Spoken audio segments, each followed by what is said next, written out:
उत्तराखंड में पिछले लंबे समय से मूल निवास और भू कानून को लेकर सख्त कानून बनाने की मांग चल रही है। मुख्यमंत्री पुष्कर सिंह धामी ने पिछले दिनों साफ किया है कि आगामी सत्र के दौरान सरकार की मंशा प्रदेश में सख्त भू कानून लागू करने की है।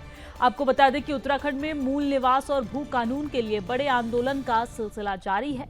हाल ही में ऋषिकेश में हुए आंदोलन के बाद हल्द्वानी में भी एक बड़ा आंदोलन किया गया है। इस मामले पर राज्य सरकार के वन मंत्री सुबोध उनियाल और संसदीय कार्य मंत्री प्रेमचंद अग्रवाल ने कहा कि सूबे के सीएम धामी पहले ही स्पष्ट कर चुके हैं कि अब पुराने समय में गलत तरीके से अर्जित की गई जमीन वापस सरकार जब्त करने जा रही है।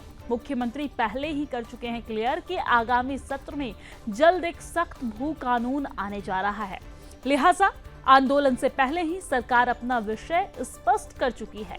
वन मंत्री सुबोध उनियाल ने कहा है कि सख्त भू कानून के लिए सरकार प्रतिबद्ध है। वही स्थानीय लोगों को भी इसके लिए पहल करने की जरूरत है। वन मंत्री ने कहा है कि हाल ही में टिहरी के एक गांव के लोगों ने पब्लिक मीटिंग कर बाहरी लोगों को जमीन न बेचने की बात कही है।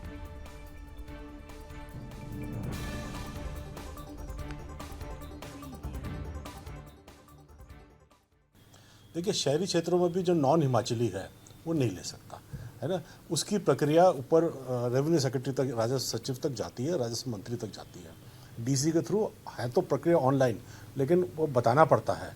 आप फ्लैट ले सकते हो, आप ज़मीन नहीं ले सकते हो। उसकी प्रक्रिया जटिल है।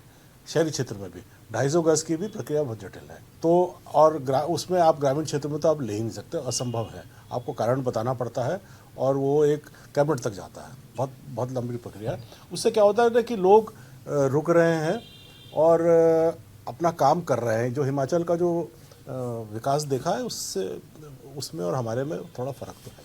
नहीं, देखिए, वास्तव में देखिए, अगर कृषि को अगर बचाना है, अगर आप देखें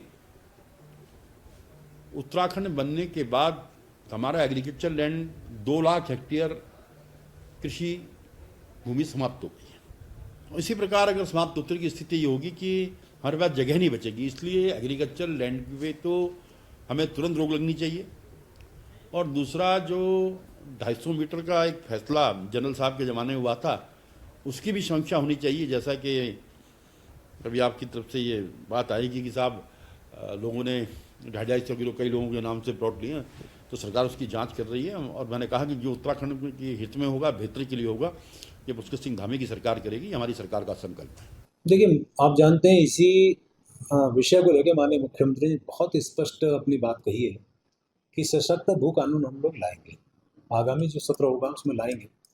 और अभी भी जो उन्होंने एक बात बहुत स्पष्ट रूप से कही है कि कुछ लोगों ने जो 250 वर्ग मीटर की जो ज़मीन है, जो जिसके लिए वो उनको एक अधिकार दिया गया था, लोग अपने परिवार के अनेकों लोगों के नाम से जो ले रहे थे, उसको भी जानकारी जहाँ तक सरकार को आई तो उसकी भी जानकारी अब सरकार ले रही है। कुछ इस प्रकार का जहाँ गलत होगा तो सरकार उसके खिलाफ कार्रवाई करेगी।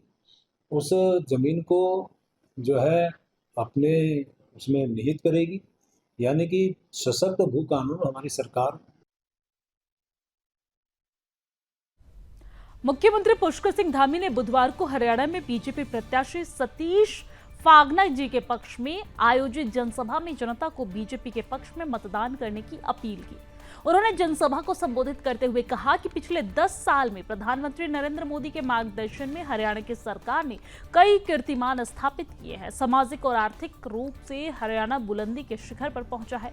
स्वास्थ्य के क्षेत्र हो या फिर शिक्षा, स्वास्थ्य, कनेक्टिविटी का क्षेत्र हो, 10 साल में हरियाणा में कई विकास के कार्य किए गए हैं। डबल इंजन सरकार ने हरियाणा के रेलवे बजट को 10 गुना बढ़ाकर 300 करोड़ से बढ़ाकर 3000 करोड़ कर दिया है। मुख्यमंत्री पुष्कर सिंह धामी ने कहा कि डबल इंजन सरकार के कार्यकाल में 1530 करोड़ की लागत से पूर्वी फरीदाबाद को पश्चिमी फरीदाबाद से जोड़ने वाली 2 परियोजनाओं को मंजूरी मिली है। फरीदाबाद का रेलवे स्टेशन आधुनिक सुविधाओं से लैस किया जा रहा है। बस टर्मिनल का निर्माण कार्य पूरा हो गया है। फरीदाबाद को 50 नई इलेक्ट्रिक बसों की सौगात दी गई है।